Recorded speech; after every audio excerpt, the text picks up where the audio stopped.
Hello and welcome to this presentation on Update 323 of the JRCALC Clinical Practice Guidelines. That's the third update for 2023.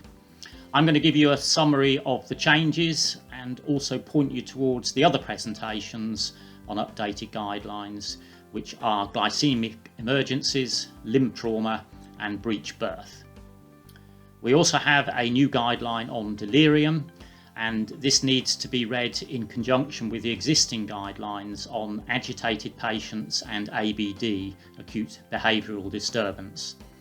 All three of those guidelines need to be read in conjunction to each other in order to get an overview on the management of these patients who can be quite challenging. The steroid-dependent patients and hydrocortisone guidelines have been updated to add an indication to administer hydrocortisone to these patients when they suffer trauma or an acute medical illness. The intention is to prevent an adrenal crisis rather than just treating the patients when they are in an adrenal crisis. The doses for 6 months and 9 months have been updated to bring them in line with the rest of the healthcare community. There have been a number of changes to advanced life support. Firstly, the dose of adrenaline in cardiac arrest at birth has been increased from 10 micrograms per kilogram to 20 micrograms per kilogram in line with Resus UK guidelines.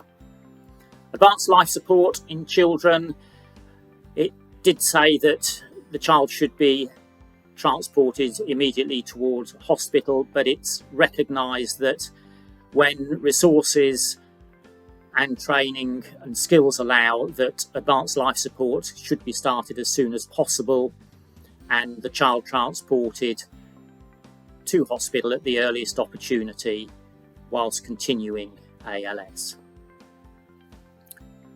DSD double sequence defibrillation. The European Resus Council now state that this can be considered for refractory VF. But JRCALC's position remains that DSD should not be performed. However, change to the pad position should be considered if defibrillation is being unsuccessful. In particular, look at the location of the lateral pad in the anterolateral position for the pads and ensure that that is in a position whereby the shock will move through the heart. If the pad position AL anterolaterally is okay, the pad should be placed anteroposteriorly for subsequent shocks, and the change of vector to the defibrillation is likely to improve the chances of successful defibrillation. In the COPD, chronic obstructive pulmonary disease guideline, there's been a small change to the indication for a 12-lead ECG. It used to be stated that all patients should have a 12-lead ECG undertaken.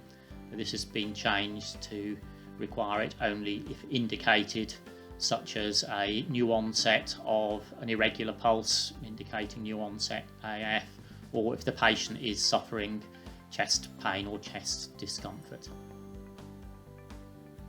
The heat-related illness guideline now includes a list of drugs that can predispose people to suffering heat-related illness.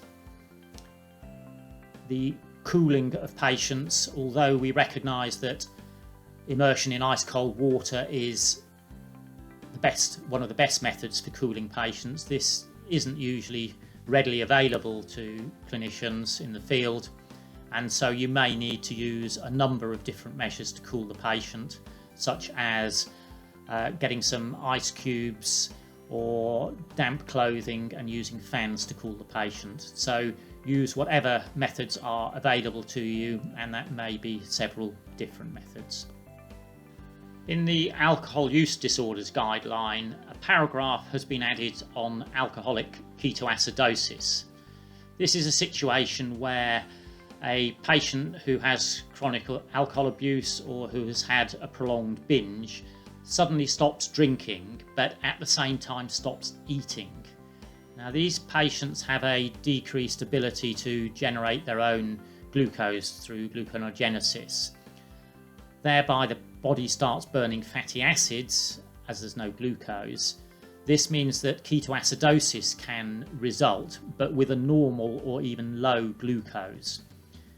So with the advent of ketone testing in the ambulance service, be aware that if these patients are testing positive to ketones, yet they've got a normal GCS, as they may do in the early stages, and a normal glucose, they may be developing alcoholic ketoacidosis, and they will require further assessment in hospital, as this can only be diagnosed with a blood test. Management of the condition is different to that of diabetic ketoacidosis, in that large volumes of normal saline can be detrimental, as these patients require glucose 5% to give them glucose in order to allow them to use the glucose and stop burning fatty acids. So have an awareness of this condition and, if necessary, transport the patients for further assessment. Thank you for listening to this presentation, and please do look at the other presentations on the individual guidelines. We welcome feedback on the JRCALC app and any improvements you think, so please scroll to the bottom of the screen and send your feedback, and we will continually improve the app itself.